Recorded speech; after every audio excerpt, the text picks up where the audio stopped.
More than 200,000 Australians are affected by epilepsy, but new research has found they are still facing discrimination. Rugby league legend Wally has decided to share his story about living with epilepsy, and he joins me now along with Associate Professor Mohamed from Sydney's Royal Prince Alfred Hospital. Good morning to both of you. Thank you so much for being here. Lisa. Wally, if I can start with you, why are you wanting to open up about your story with epilepsy?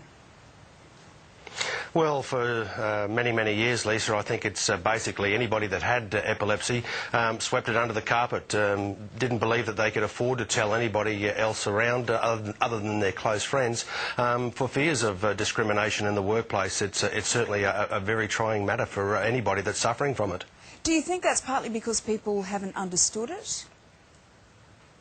I think a lot of people either haven't understood it or don't want to understand it. It is a very complex illness to be dealing with, and even those that are dealing with epilepsy themselves probably wish that they certainly weren't. I was one of those people. I was in denial mode for over 20 years, even though that I was taking medication daily, and of course mucked up on air when I was reading the news here at Channel 9 in Brisbane, the sports news, where I had a seizure on air. So that was the only way that I found that I simply couldn't get around it one last time. And so that was the turning point for you, Wally? It was. I decided there was only one way to go, and that was to have surgery. I'd been dealing with the doctors for a number of years who were suggesting that was the case, that was the path I follow.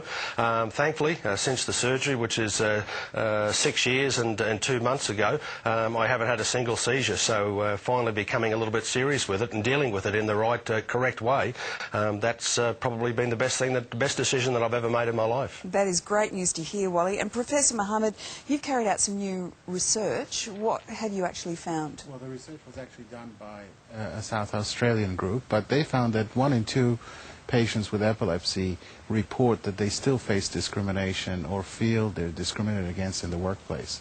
And all of that has happened recently. They reported in the last 12 months, them for the majority. So it's not something that's in the distant past. It's something that people are still living with in Australia.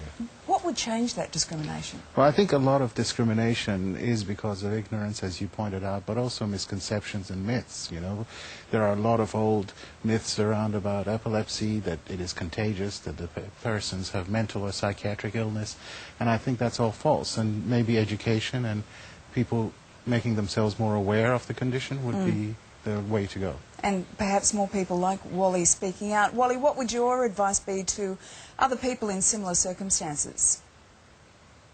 Well, for the patients that are dealing with it, just be open and honest, seek assessment from a qualified medical officer, and speak about it to your work people. I was very lucky that my employers here at Channel 9, I told them about it. I was very honest with it, and they said it's just another illness. We've got to deal with it just like any other.